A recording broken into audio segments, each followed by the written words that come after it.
Hello student, कैसे हो आप सब।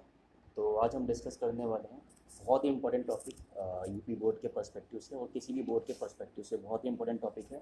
यहाँ पे हम करेंगे क्या कि प्रति न्यूक्लियन बंधन ऊर्जा का जो भी हम प्रति न्यूक्लियन बंधन ऊर्जा निकालेंगे या बाइंडिंग एनर्जी पर न्यूक्लियन निकालेंगे, उसका रिलेशन देखेंगे विथ रिस्पेक्ट टू किसके साथ। हम उसका रिलेशन देखेंगे मास नंबर के साथ। जैसे यहाँ पे दिख रहा है द्रव्यमान संख्या और प्रति न्यूक्लियन बंधन ऊर्जा दिख रहा है हमारे पास। तो पहले थोड़ा सा डिस्कस करना चाहता हूँ, तब से आप जो इसका स्क्रीन शॉट ले सकते हैं। यहाँ पे एक चीज़ देखिए, जो निकिल है एन आई, ये निकिल नहीं, ये नाइट्रोजन 14 है। तो प्लस मैं यहाँ पे डिस्कस करने ये वाला हूँ कि मतलब कि जितने भी न्यूक्लियस होते हैं, तो पहले आप कुछ छोटी छोटी बातों को सुनिएगा। एक्चुअल में क्या होता है, जो हल्के नाभिक होते हैं, हल्के नाभिक लेट्स सपोज जैसे कि यहाँ पे आयरन दिख रहा है आपको, तो यहाँ पे एक आयरन आप नोट कर लीजिएगा, दैट इज नॉट एफ, ये आयरन है Fe56।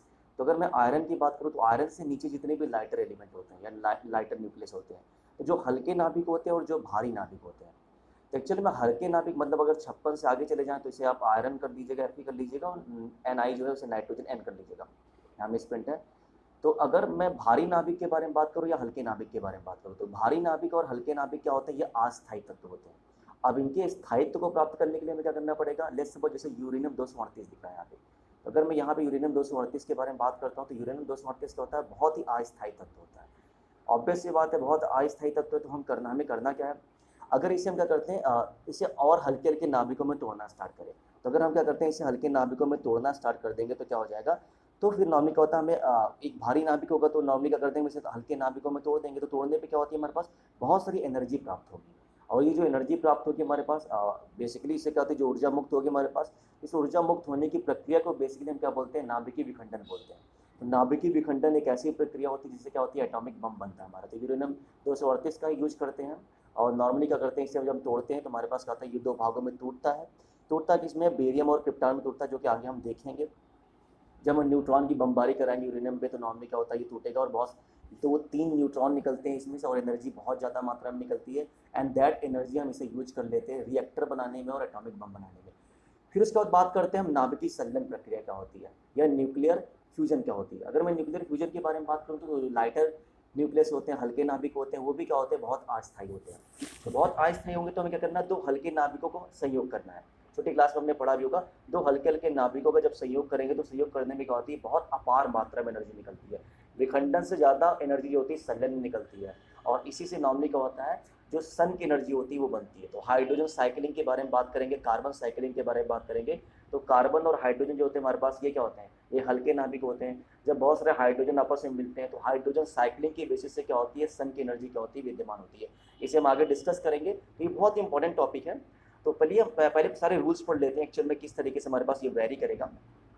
तो वन बाय वन हम इसको डिस्कस करेंगे। तो सबसे पहले मैं बात कर लेता हूँ यहाँ पे, जैसे कि यहाँ पे मेरी हेडिंग ही है, तो आप इसे हेडिंग नोट कर लीजिए, प्रति न्यूक्लियन बंधन ऊर्जा का द्रव्यमान संख्या के साथ परिवर्तन अथवा बंधन ऊर्जा। तो यहाँ पे दिख क्या रहा है हमारे पास, किसी नाभिक की प्रति न्यूक्लियन बंधन ऊर्जा उस नाभिक के स्थायित्व के बारे में जानकारी देती है।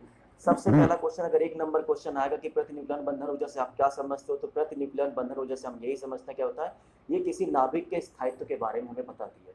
तो किसी नाभिक के स्थायित्व के बारे में कौन पता लगाती है, प्रति न्यूक्लियन बंधन ऊर्जा। अभी प्रति न्यूक्लियन बंधन ऊर्जा हमने निकालना सीख लिया था। प्रति न्यूक्लियन बंधन ऊर्जा निकालने के लिए क्या हो जाएगा, हम डेल्टा ई निकाल के और क्या कर देंगे, एटॉमिक मास से इसमें डिवाइड कर देंगे, तो प्रति न्यूक्लियन बंधन ऊर्जा फाइंड आउट कर सकते हैं।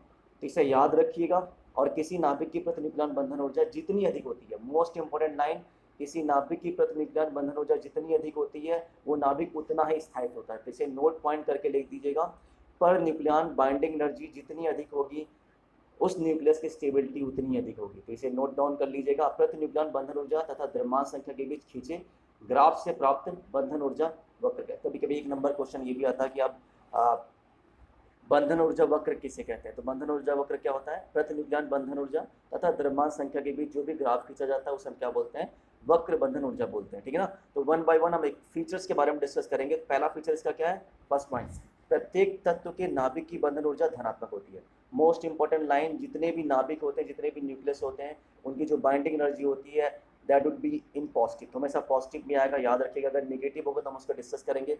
इसका अर्थ है कि नाभिक अपने ऑब्वियस बात, जो प्रोटॉन न्यूट्रॉन के सापेक्ष क्या होता है, अधिक स्थायित्व होता है। न्यूट्रॉन और प्रोटॉन के सापेक्ष nucleus is more stable in compare to proton and neutron, इसे याद रखिएगा। और न्यूट्रॉन प्रोटॉन ही न्यूक्लियन कहलाते हैं। Number of neutron plus number of neutron जो होता है हमारे पास, वही होती है न्यूक्लियन होती है। फिर आगे सेकंड फीचर में बात करते हैं, जैसे हमने देखा था 56 आयरन 56 देखा था हमने, तो 56 द्रव्यमान संख्या या एटॉमिक मास तथा उसके निकट द्रव्यमान वाले जो भी 56 के निकट जो भी होंगे, ऑब्वियस मतलब 45 50 या 51 52 जो भी उसके निकट होंगे हमारे पास, उनकी जो प्रति न्यूक्लियन बंधन ऊर्जा होती है वो पहले पर तो 56 का क्या होता है मैक्सिमम होगा, that would be 8.8 million electron volt प्रति न्यूक्लियन। तो ये इसकी एनर्जी होती है, इसे नोट डाउन कर लीजिएगा। अतः ये नाभिक सबसे अधिक स्थायी है। तो ऑब्वियस बात आयरन जो होता है is most stable nucleus in whole periodic table. उनके अगल बगल जो रहेंगे उनकी भी स्थायित्व उतनी होती है। तो लेस सपोज जैसे 56 से अधिक द्रव्यमान संख्या वाले नाभिकों की प्रति न्यूक्लियन बंधन ऊर्जा धीरे धीरे कम होती है। जैसे मैंने बोला 56 के ऊपर जो भी जाएंगे तो उन्हें हम क्या बोलते हैं, वो भारी तत्व हो जाएंगे, भारी नाभिक हो जाएंगे। तो भारी नाभिकों की प्रति न्यूक्लियन बंधन ऊर्जा क्या हो जाएगी, वो धीरे धीरे कम होनी स्टार्ट हो जाएगी। जैसे कि यूरेनियम नाभिक की बात करते हैं, यूरेनियम नाभिक का एटॉमिक नंबर कितना होता है, ए इज इक्वल टू 238। इसके लिए कितनी एनर्जी हमारे पे, इसके लिए एनर्जी कितनी है, इसके लिए एनर्जी हो जाएगी 7.6 मिलियन टन वोल्ट प्रति न्यूक्लियन। तो याद रखिएगा, इसे निकाल भी सकते हैं, आसान है निकालना, इसको निकालना भी सिखा देता हूँ मैं आपको।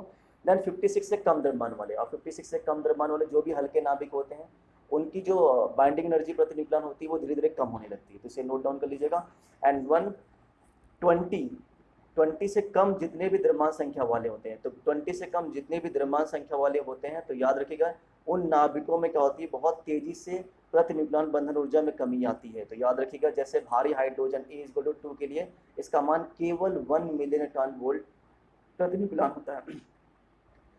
बट एक चीज और, जितने भी 20 से कम वाले होते हैं वहां पे जो इवन नंबर वाले आएंगे, ऑड इवन आप समझते हो, इवन मतलब सम संख्या वाले, जैसे 4 12 एंड 16 इन द्रव्यमान संख्या वाले नाभिक, जैसे हीलियम 4 हो गया, कार्बन 12 हो गया, ऑक्सीजन 16 हो गया, अपने समीप के, तो 20 में जो हमारे पास ऑड नंबर वाले रहेंगे 17 हो गया, इस तरीके से जितने भी हो जाएंगे, तो अपने समीप के नाभिकों की अपेक्षा अधिक स्थायी होता है। तो जैसे पॉइंट देखो ऊपर एकदम टॉप पे पहुंच रहा होगा, आप जब ग्राफ में देखोगे तो आपको मिलेगा, वहाँ पे ग्राफ में आपको मिला होगा हीलियम मिला होगा, कार्बन मिला होगा, नाइट्रोजन मिला होगा एंड फ्लोरीन मिला होगा। ये सारे इवन नंबर वाले हैं जो भी 20 के बीच में रहते हैं, तो इनका जो बाइंडिंग एनर्जी पर न्यूक्लियन होगा वो क्या होगा, हमेशा क्या होगा, अधिक होगा। तो इसे आप याद रखिएगा। देन हम आगे फीचर्स के बारे में बात करते हैं। तो फीचर्स के बारे में जो मैंने पहले डिस्कस कर लिया था वही यहाँ पे लिखा है। तो जैसे वक्र से स्पष्ट है कि बहुत भारी नाभिक तथा हल्के नाभिकों की प्रति न्यूक्लियन बंधन ऊर्जा क्या होती है, बीच वाले नाभिकों की प्रति न्यूक्लियन बंधन ऊर्जा की तुलना में कम होती है। इसे आप नोट कर लीजिए। फिर क्या होगा, यदि किसी बहुत भारी नाभिक जैसे यूरेनियम को किसी विधि द्वारा हल्के नाभिकों में तोड़ लिया जाए, न्यूट्रॉन की बमबार्डी करा के हम यूरेनियम नाभिक को तोड़ेंगे, जब तोड़ेंगे तो वहाँ पे क्या होता है, 3 नाइट्रोजन निकलेगा प्लस क्रिप्टॉन और बेरॉन निकलता है, प्लस बहुत ह्यूज मात्रा में एनर्जी निकलती है। ये जो प्रक्रिया कहलाती है हमारे पास नाभिकों के विखंडन की, और जो इससे ऊर्जा मुक्त होती है उसे हम नाभिकीय विखंडन बोलते हैं। फिर हमारे पास बात करेंगे नाभिकीय संलयन किसे बोलते हैं। तो ऑब्वियस सी बात है 56 के नीचे जितने भी हल्के नाभिक होते हैं, हल्के नाभिकों के संयोग से जब भारी नाभिक बनता है तो उस प्रक्रिया में भी ऊर्जा मुक्त होती है, उसे हम नाभिकीय संलयन बोलते हैं या न्यूक्लियर फ्यूजन बोलते हैं। इसे नोट डाउन कर लीजिए। आई होप कि आपको समझ में आ रहा होगा, नहीं समझ में आया तो आप डायरेक्ट कमेंट बॉक्स में कमेंट करके आप मुझसे पूछ सकते हैं। देन हम बात करते हैं इस न्यूमेरिकल के बारे में, कैसे हमें फाइंड आउट करना है। तो जैसे क्वेश्चन दिख रहा है, ड्यूटेरियम के नाभिक का द्रव्यमान दे रखा हमारे पास कितना किलोग्राम, उसकी प्रति न्यूक्लियन बंधन ऊर्जा इलेक्ट्रॉन वोल्ट में ज्ञात कीजिए। प्रोटॉन का द्रव्यमान दे रखा है हमारे पास, न्यूट्रॉन का द्रव्यमान दे रखा है। मैंने इससे पहले आपको बताया था कि एमयू में कन्वर्ट करके आपको 931 से मल्टीप्लाई करके द्रव्यमान से निकाल सकते हो, लेकिन कोई बात नहीं, हम c² से निकाल लेंगे। पहले हम द्रव्यमान क्षति निकालेंगे। द्रव्यमान क्षति में निकालना मैंने सिखाया था, क्या करना है, न्यूक्लियनों का द्रव्यमान मीन्स न्यूट्रॉन प्लस प्रोटॉन का द्रव्यमान माइनस नाभिक के वास्तविक द्रव्यमान, ठीक है ना। तो इसमें ऑब्वियस और ड्यूटेरियम में कितने होगा, ड्यूटेरियम में हमारे पास एक प्रोटॉन होगा, न्यूट्रॉन होगा, तो एक प्रोटॉन का द्रव्यमान प्लस एक न्यूट्रॉन का द्रव्यमान माइनस नाभिक का वास्तविक द्रव्यमान। तो नाभिक का वास्तविक द्रव्यमान दे रखा है 3.344, तो आप इसे सॉल्व करके किलोग्राम में वैल्यू निकल गई। फिर बाइंडिंग एनर्जी निकालना हमें आता है, delta is to delta mc², हमने फाइंड आउट कर दिया, इलेक्ट्रॉन वोल्ट में मिलियन टन वोल्ट में कन्वर्ट कर दिया। प्रति न्यूक्लियन बंधन ऊर्जा जो कि अभी हम देख रहे थे, तो प्रति न्यूक्लियन बंधन ऊर्जा निकालने के लिए फॉर्मूला नोट कर लीजिए, नाभिकीय बंधन ऊर्जा अपॉन में द्रव्यमान संख्या। तो जो बाइंडिंग एनर्जी हमारे पास आ गई है उसी को आप क्या करेंगे, द्रव्यमान संख्या से डिवाइड कर देंगे, तो आपको प्रति न्यूक्लियन बंधन ऊर्जा मिल जाएगी और आप कंपेयर कर सकते हो, आप अपने आप ग्राफ को ड्रॉ कर सकते हो। तो thank you so much for watching this. आप ज़्यादा से ज़्यादा इसे शेयर कीजिए ताकि यूपी बोर्ड के बच्चों को हेल्प मिल सके।